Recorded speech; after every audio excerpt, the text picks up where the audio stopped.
श्री स्वामी समर्थ. तर आज होता रविवार. तर मी देवाची पूजा करायला घेतली. सर्वप्रथम सकाळी आंघोळ वगैरे करून देवाऱ्यातले देव काढून घेतले आणि म्हटलं पुसून घेऊया.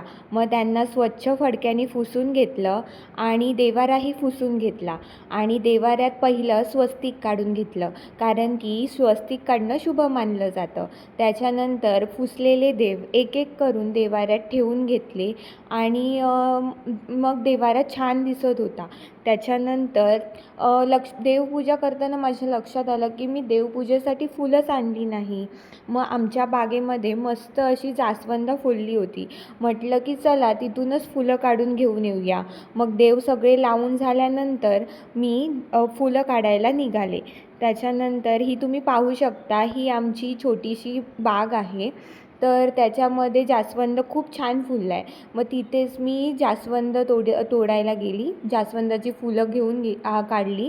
म्हटलं जेवढी फुलं मला देवपूजेसाठी पाहिजे तेवढी मी काढून घेतली. किती सुंदर वातावरण दिसतं आहे ना, तुम्ही पाहू शकता. कोकणामध्ये ना हेच वातावरण बघण्यासाठी खूप पर्यटन बाहेरून येतात, पण आम्ही रोज हे दृश्य आमच्या डोळ्यांनी बघतो. खरंच खूप छान वाटतं. त्यानंतर मी फुलं तोडून घरात घेऊन आली आणि मग देवाला एक एक करून फुलं हे करून घेतली आणि छान असं देवारा सुंदर दिसत होता.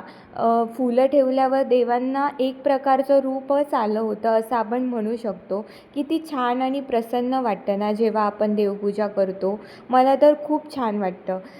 मी म्हणजे बाकीच्या देवांना जेवढं मानते तेवढंच मी माझ्या स्वामी समर्थांना देखील मानते. माझी त्यांच्यावर खूप श्रद्धा आहे, कारण की जे काही मी आतापर्यंत त्यांच्याजवळ मागितलं आहे ना, ती इच्छा खरंच पूर्ण झाली.